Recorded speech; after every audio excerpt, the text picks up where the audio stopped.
Hello, hello, hello. We are showcasing the number one deck. Number one deck. You heard me. We haven't played too much of this ranked season, but we will be grinding. We don't want to fall into the same mistake we did last time. So we're going up against a Gengar deck that's running comfy. Very interesting. We are gonna power up our Giratina just so because we know this comfy can't attack, so we might as well just start powering it up. And we've already got a rare Candia and Stoutland, so you know what? I don't even mind if they take down this Tapu Lele. Okay, it looks like they've got their own Tapu Lele, which is a bit of a problem for us, but it's not that bad of a problem because if we can take out this Tapu Lele, it's not the worst thing in the world.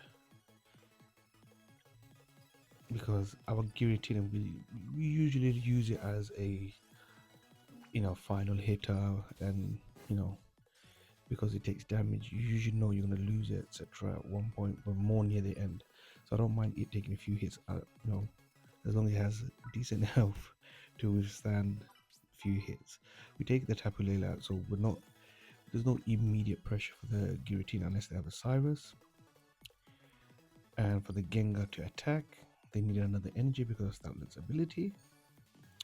And obviously, the next play, we're going to power up our Giratina so we can attack at one point, and we just have to make sure we flip our heads, or they can continuously lock us out. If they fail, we will transition into Giratina and knock it out. So we get the heads, that means we can withdraw. We'll put our extra energy on the Stoutland just so we can rotate back in when we need to, or when we lose this, because they should be able to put something in to hit it. Because that Gengar is a trouble for us.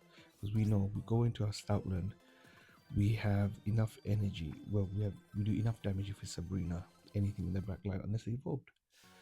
So we knew pretty much that we could take out whatever they've got.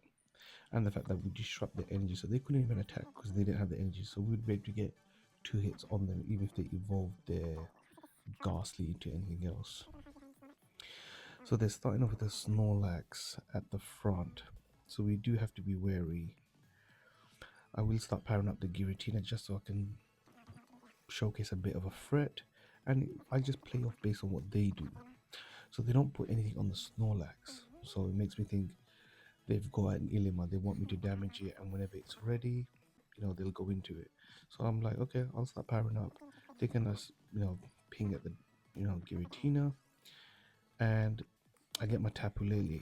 So I'm willing to risk losing all my energy. I'll Mars them, disrupt them, and I'll start attacking the Darkrai because, and now it's like, what do you do now?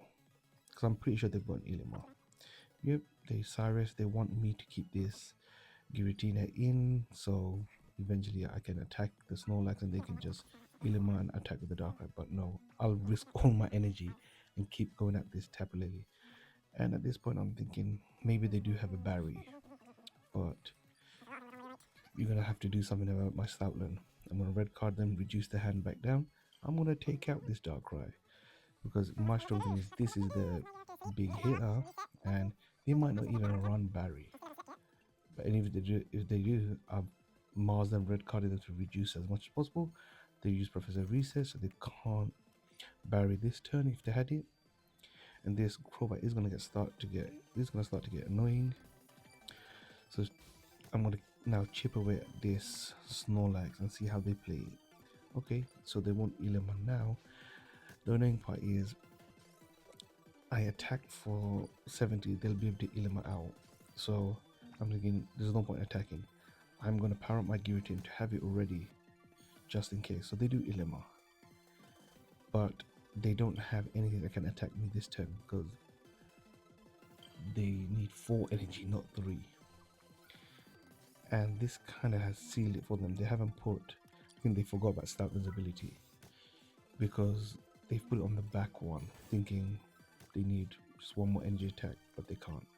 They go into the Arceus, thinking they're fine, but they're not fine because I got Sabrina and I can take anything out. And even if I didn't take it out, my Stoutland, my Giratina is ready because I sacrificed that one turn to power it up so it can be a threat. Okay, another Crobat deck, but this time most likely is a Carnivine deck where the focus is on, the grass attacker.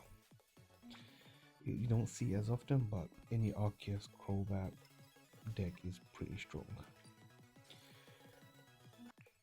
Okay, we power up to get our Stoutland ready because we do have the Stoutland. We just hope that we get a rare candy soon. We keep attacking and put our excess energy on the Giratina. We don't need to put any energy elsewhere because they are one energy attacker. Yeah, we just go into a Tapu Lele, just put some pressure on their Arceus and they won't be able to withdraw the Zubat unless they waste the energy, and they do. And I'm fine with risking a Tapu Lele to force them to bring their Arceus out. And if I get a rare candy, I don't. A rare candy would have been amazing. Yeah, I'm just gonna attack. Even if they take out this Lillipup, I can take them out with a Tapu Lele. I can take them out with a Giratina, and they don't have the energy required to take me out. And Mars them back to one card, so they're kind of against it. They need an Arceus to do some real damage. If they don't have it, they're kind of stuck, and they basically work down the clock. They just close the app, run away, and that's another win.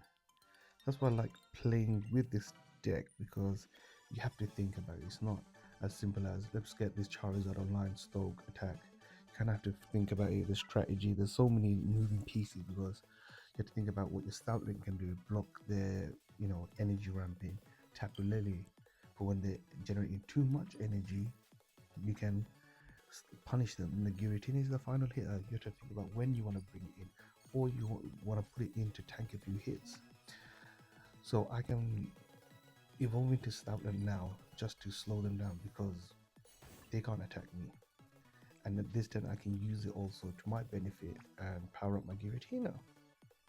So I get another energy on it, so when I am able to attack, I'm ready. So they're scrambling for Pokemon on their side because I kind of don't need anything else. I've pretty much got everything I need. I've got my Tapu Lele's, Stoutland, Giratina, they're all my Pokemon. Obviously I've got doubles, but I don't need anything else. They concede knowing they really can't do anything. Hopefully I've been able to showcase this deck well and how it performs, and hopefully you give it a go and see why it is the number one deck in the world. Good luck. See ya.